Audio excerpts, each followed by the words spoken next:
You're listening to Rebel Hearts Rising, where we believe your darkest hour holds the key to awakening depth and profound inner wisdom. I'm Tam Burke, and I created this to remind you that when your heart wants to shut down, that's your call to rise, like a phoenix from the ashes. What makes this unique is that every episode is paired with a guided meditation to help awaken your intuition and heal on deeper layers. Together, we'll turn pain into power. What's up, y'all, and welcome to another episode of Rebel Hearts Rising. I'm your host, Tam Burke, and after last week's amazing podcast interview with Naomi Tolan, I've got to tell you something. A dirty little secret that I've been carrying around that I didn't even know that I felt this way until I listened to our podcast interview. I'm jealous of everyone else's Botox. Yeah, I know, it sounds kind of crazy. A few years ago, I was having a little bit of a meltdown around seeing myself age and the insecurities that were coming with it. And at the time, a friend told me, get the Botox now and worry about it later. And this really woke something up in me. It helped me realize that part of what we're experiencing when we want Botox or use Botox is an avoidance of aging. An avoidance of looking differently. And that's why I'm jealous of your Botox, is because I wish it was just as easy for me as to say like, oh yeah, let's go get it. But the thing is, I don't want to kick the can down the road. And I think that there is something to be said around, I had a conversation with my therapist a few years about Botox too. And I said, as a mental health professional, what is your opinion on all of this? And she told me, let's say that you have a budget of $1,000. You can spend $1,000 on your face, or you can spend $1,000 on self-development and personal development and understanding the insides and learning to love yourself. Because if we're lucky, truly if we're lucky, we won't be able to fight all the wrinkles that come or dye away all of our gray hair. And I think that that's also a unique perspective that I have. I'm going to try not to have a full boohoo cry. Some of y'all know I lost my best friend a few years ago. And I've started to realize, actually, we're really lucky to acquire wrinkles. And we're really lucky for each gray hair that comes in, because it's actually a badge of honor, a sign that we've made it into older age. I don't even want to call it older age. I'm 35 and I have wrinkles and gray hairs and I'm not in older age, but it's a sign of progressing. And when we flip it on our head like that, like, God damn, I am so grateful for my wrinkles. And I'm so grateful for these gray hairs that come in, because it shows that we are living life. And something that I have promised to myself that I have to return to over and over again is, shortly after my friend passed, I would say my mantra would be that nothing matters. Because truly there is so little in life that actually matters.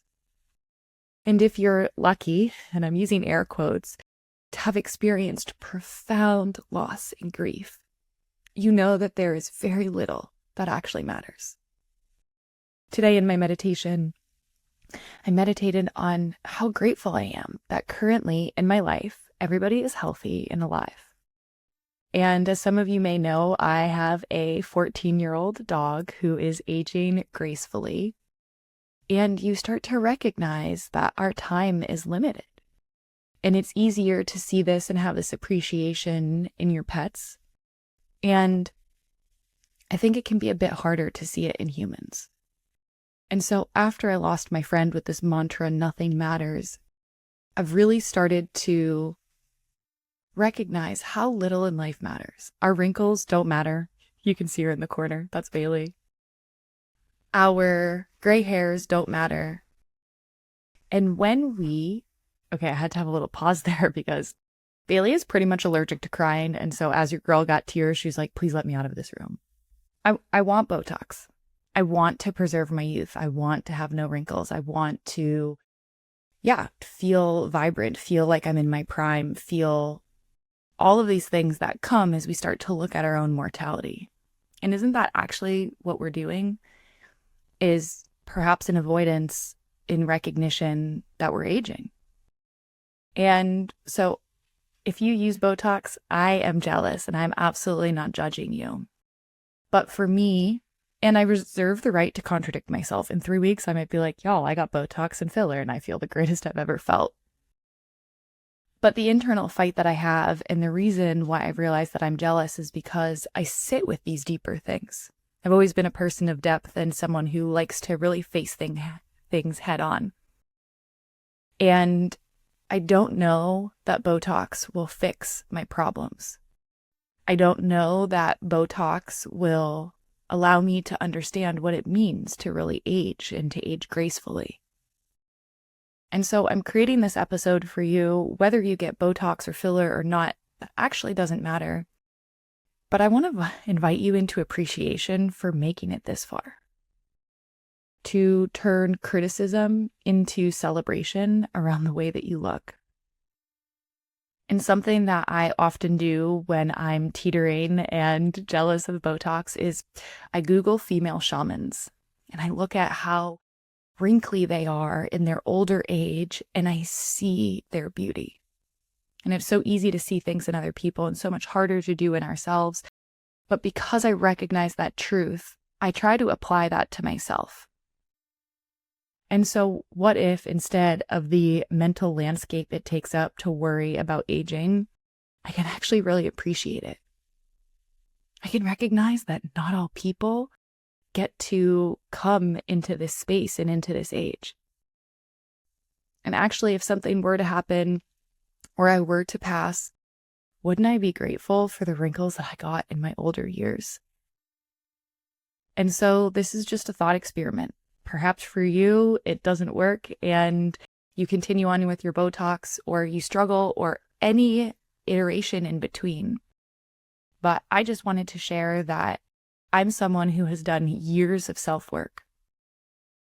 In next week's episode, we're going to talk about conditional confidence, which I'm really excited to share with you because it's this recognition that a lot of our confidence is conditional. This actual whole topic is about conditional confidence. I feel good about myself if I look young. I feel good about myself if I'm in my prime. I'm using air quotes. I feel good about myself if I don't have wrinkles or if I don't have grays. And what happens when we come back to feeling good about ourselves simply just because of who we are, because of our essence?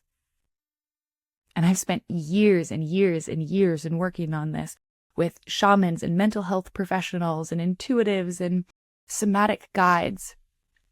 And still, I sometimes feel a twinge of jealousy around women who so easily get Botox, around aging.